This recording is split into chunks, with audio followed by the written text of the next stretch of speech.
Hello बच्चों, आप सभी का हमारे चैनल पर स्वागत है। आज हमारा जो टॉपिक है बच्चों, जिसके बारे में हम लोग पढ़ेंगे वो लाइट चैप्टर का मैग्निफिकेशन ऑफ मिरर टॉपिक है। ये मैग्निफिकेशन होता क्या है, मिरर में ये वर्क क्या करता है, सबसे पहले तो आपको यही समझ में आना चाहिए। तो बच्चों, जो मैग्निफिकेशन होता है इससे हम ये पता कर सकते हैं कि जो हमारा इमेज बनेगा उसका नेचर कैसा होगा, मतलब रियल होगा कि वर्चुअल होगा, है ना, या फिर इरेक्ट होगा कि इन्वर्टेड होगा।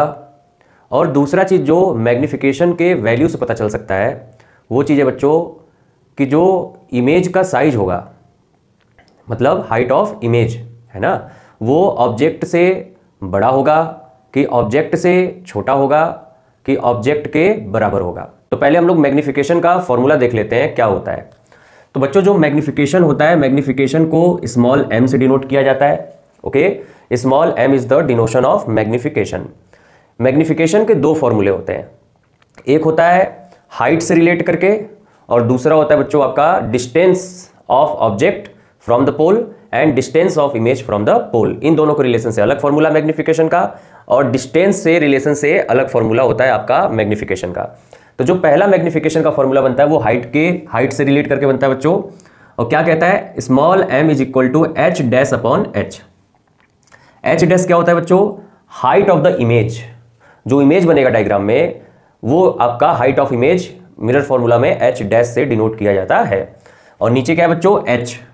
स्मॉल h किसको डिनोट करता है, हाइट ऑफ द ऑब्जेक्ट, कि ऑब्जेक्ट की ऊंचाई कितनी है, ये स्मॉल h डिनोट करता है आपके मैग्निफिकेशन फॉर्मूला में। सेकेंड जो फॉर्मूला होता है बच्चा मैग्निफिकेशन का, वो होता है माइनस v अपॉन यू।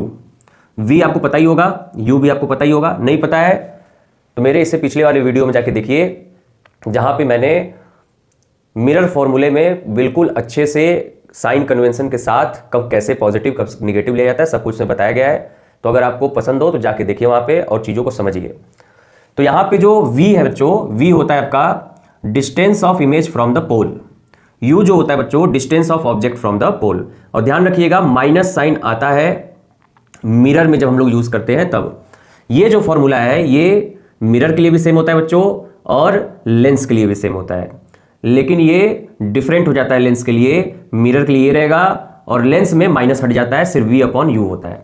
तो यहां पे देख लेते हैं। तो यहां पे मैंने कनकेव मिरर बनाया हुआ है, ये ऑब्जेक्ट है, यहां पे बच्चों क्या है, इमेज है। तो ऑब्जेक्ट की हाइट h हो गया, इमेज की हाइट h डैश हो गया। पोल से ऑब्जेक्ट की दूरी u हो गया, पोल से इमेज की दूरी v हो गया। उसी तरह कन्वेक्स मिरर में भी हो जाएगा बच्चों।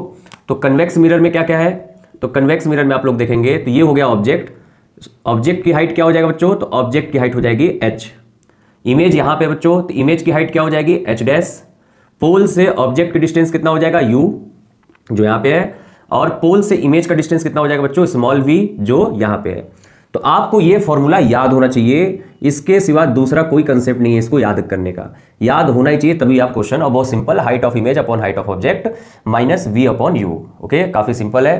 अब हम लोग देख लेते हैं कि मैग्निफिकेशन की जब वैल्यू निगेटिव आए और मैग्निफिकेशन की वैल्यू जब पॉजिटिव आए तो क्या क्या कंडीशन क्रिएट होता है। तो पहला केस यही है बच्चों, इफ m इज निगेटिव, मतलब हमने कोई वैल्यू पुट किया इन सब में से और m की वैल्यू क्या आ जाए, निगेटिव। जैसे m अगर आपका -2 आ जाए तो m क्या आ गया, निगेटिव आ गया। तो निगेटिव जब भी, ये निगेटिव जो साइन है बच्चों, ये निगेटिव साइन जो रिप्रेजेंट करता है, ये रिप्रेजेंट करता है कि इमेज जो होगा आपका वो क्या होगा बच्चों, रियल होगा और इन्वर्टेड होगा। पहला केस वेरी इंपॉर्टेंट केसेस है जो आपको डायरेक्ट क्वेश्चन को सॉल्व करने में हेल्प करता है। सेकेंड केस है इफ m इज पॉजिटिव, जैसे m की वैल्यू +2 आ गया।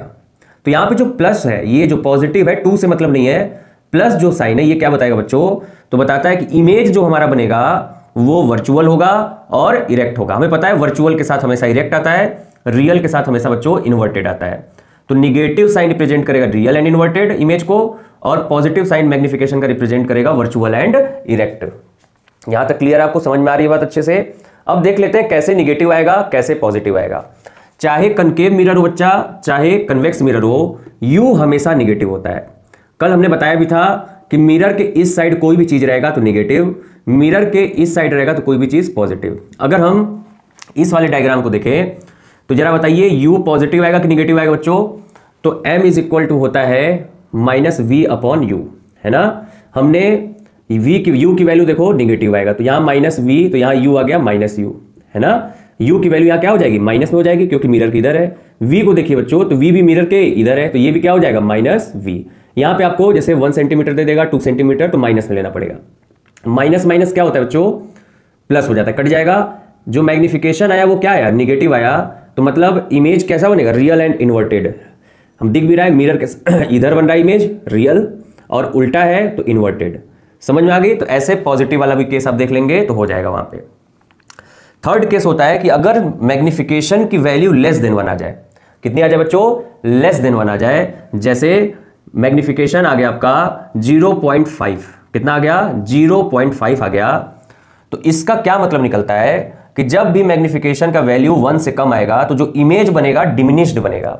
डिमिनिश्ड का मतलब क्या हुआ कि जो इमेज का साइज होगा बच्चों वो ऑब्जेक्ट के साइज से छोटा होगा। केस नंबर 4 है, अगर मैग्निफिकेशन का वैल्यू ग्रेटर देन 1 आ जाए।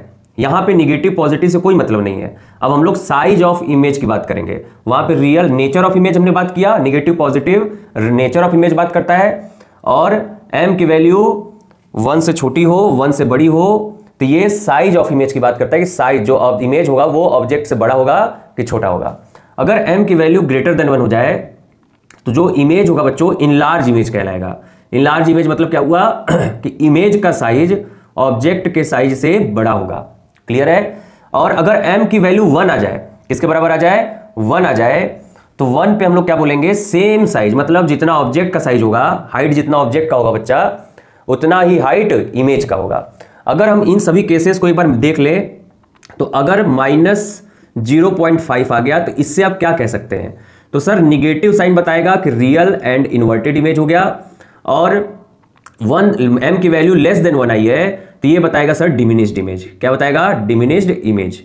अगर बच्चों m की वैल्यू +0.5 हो जाए, +0.5 मतलब प्लस क्या बताता है? तो प्लस बताता है हमको virtual and erect image, virtual and erect image, और लेस देन 1 है तो डिमिनिश्ड इमेज। क्या हो जाएगा? डिमिनिश्ड इमेज, मतलब इमेज छोटा होगा। वही अगर अगला केस देख लें, एक और एग्जांपल ले लेते हैं। अगर m की वैल्यू -2 आ जाए तो निगेटिव साइन क्या बताएगा बच्चों? निगेटिव साइन आपका बताएगा कि जो इमेज है वो रियल और इन्वर्टेड है, और जो मैग्निफिकेशन की वैल्यू आई है वो ग्रेटर देन 1 है। क्या है बच्चों? ग्रेटर देन 1 है, तो इससे मतलब समझ में आ गया इनलार्ज इमेज बनेगा। क्या बनेगा? इनलार्ज इमेज बनेगा। अगर मैग्निफिकेशन की वैल्यू +2 ले ले बच्चों, तो प्लस साइन क्या बताएगा? प्लस साइन बताएगा वर्चुअल एंड इरेक्ट इमेज बनेगा, और 1 से बड़ा वैल्यू है तो मतलब ये बताएगा इनलार्ज इमेज। क्लियर है बात ये? अगर m की वैल्यू बच्चों -1 आ जाए तो निगेटिव बताएगा रियल एंड इन्वर्टेड। क्या बताएगा बच्चों? रियल एंड इन्वर्टेड बताएगा, और 1 है, मैग्निफिकेशन कितना आ गया? 1 आ गया, तो इसका मतलब सेम साइज। क्या बच्चों? सेम साइज बनेगा। आई होप आप लोग को मैग्निफिकेशन यहां से क्लियर हो गया होगा। अगर आप इस वीडियो को पूरा देखे होंगे तो आपको आज के बाद 100% बोल सकता हूं कि कभी भी मैग्निफिकेशन को क्लासिफाई करने में आपको दिक्कत नहीं आएगा। अगर आपको बच्चों वीडियो पसंद आया तो प्लीज़ वीडियो को लाइक कीजिए, चैनल को जरूर सब्सक्राइब कीजिए। Thank you so much. जय हिंद, जय भारत।